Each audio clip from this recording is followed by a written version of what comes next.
নারায়ণগঞ্জ জেলার সোনারগাঁয়ে অবস্থিত পানামনগর পৃথিবীর ১০০টি ধ্বংসপ্রায় ঐতিহাসিক শহরের একটি, যা বাংলার প্রাচীনতম শহর হিসেবে পরিচিত।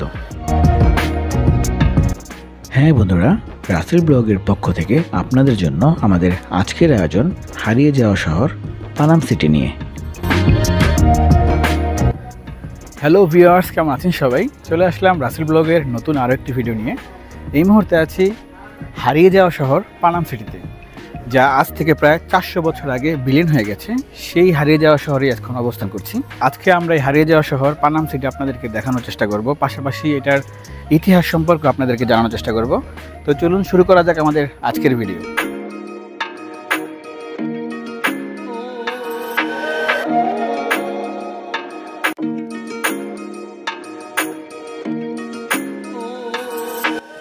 বন্ধুরা, আমাদের আজকের যাত্রাটি শুরু হয়েছিল নারায়ণগঞ্জের বন্দর উপজেলা থেকে। আমরা সরাসরি সিএনজি নিয়ে মোগরাপাড় বাস স্ট্যান্ডে চলে আসি।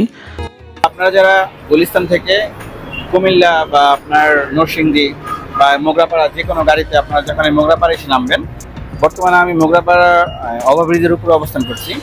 আপনারা এখানে আসার পর যারা গুলিস্তান থেকে আসবেন তারা এখানে নেমে হাতের বামে যে রাস্তাটি গিয়েছে, এই পথ দিয়ে আপনারা মাত্র 10 থেকে 15 মিনিটেই চলে যেতে পারবেন পানাম সিটিতে।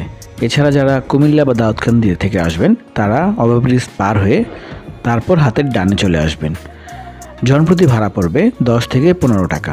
আমরা রিক্সা যোগে পানাম সিটি চলে আসি, দুজন মিলে 30 টাকা দিয়ে। সোনারগাঁও জাদুঘর পার হয়েই পানাম সিটির অবস্থান। জনপ্রতি টিকিটের প্রাইস হচ্ছে 20 টাকা করে।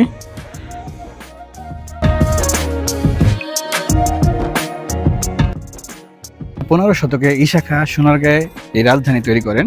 পরবর্তীতে তিনি প্রায় 20 বর্গ কিলোমিটার জায়গা জুড়ে এই পানাম নগরী স্থাপন করেন।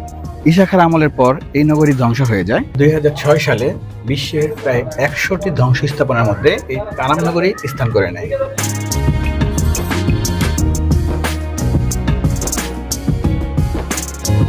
পানাম সিটির প্রবেশপথে রয়েছে বিশাল এক গেট। সূর্য ডুবার সাথে সাথেই সেই গেট বন্ধ করে দেওয়া হতো এবং বর্তমানেও সন্ধ্যার পর এই পানাম সিটিতে দর্শনার্থীদের অবস্থান করা সম্পূর্ণ নিষিদ্ধ।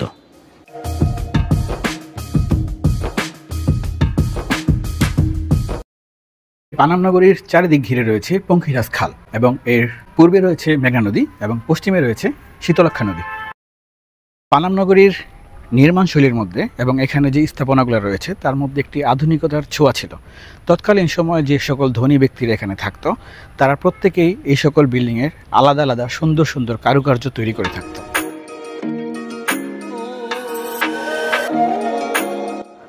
বন্ধুরা, আমার সামনে যে রাস্তাটি দেখতে পাচ্ছেন এটি হচ্ছে নগরীর বুক চিরে চলে যাওয়া একটি রাস্তা। এখানে রাস্তার দুই পাশে রয়েছে প্রায় 52টি ভবন। মূল রাস্তার উত্তর দিকে রয়েছে প্রায় 31টি ভবন এবং দক্ষিণ দিকে রয়েছে 21টি ভবন। এই ভবনগুলো কোনোটি একতলা, কোনোটি দোতলা, আবার কোনোটি 3 তলা বিশিষ্ট।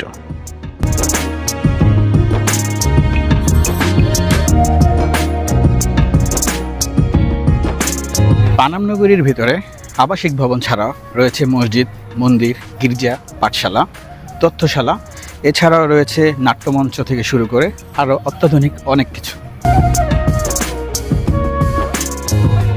বন্ধুরা, পানাম সিটিতে প্রায় বিভিন্ন সিনেমার শুটিং হয়ে থাকে। আজও একটি সিনেমার শুটিং চলছে, যে কারণে প্রচুর মানুষের সমাগম। এটি একটি মুক্তিযুদ্ধ বিষয়ক চলচ্চিত্র।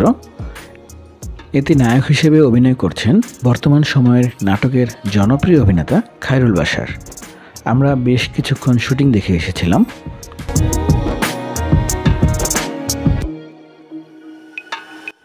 বন্ধুরা, পানাম নগরীর বাড়িগুলো নিখুঁত নকশার মাধ্যমে নির্মাণ করা হয়েছে।